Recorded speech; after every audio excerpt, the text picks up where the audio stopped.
In this tutorial I will show you how you can easily add Instagram link to your Facebook profile.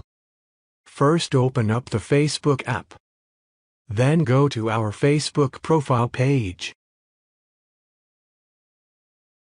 Then select Edit Profile button.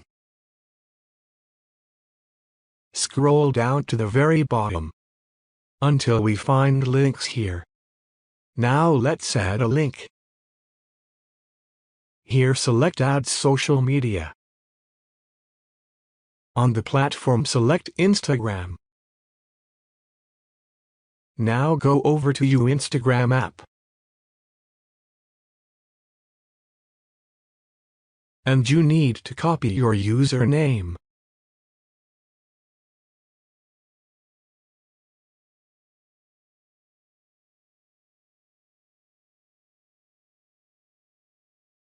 Just paste the URL we have just copied. We need to remove all this part.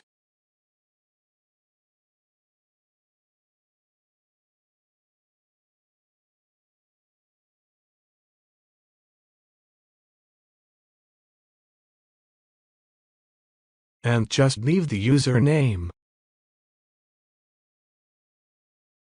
And then tap Save the Changes. As you can see, my Instagram profile link has just been added to my Facebook profile.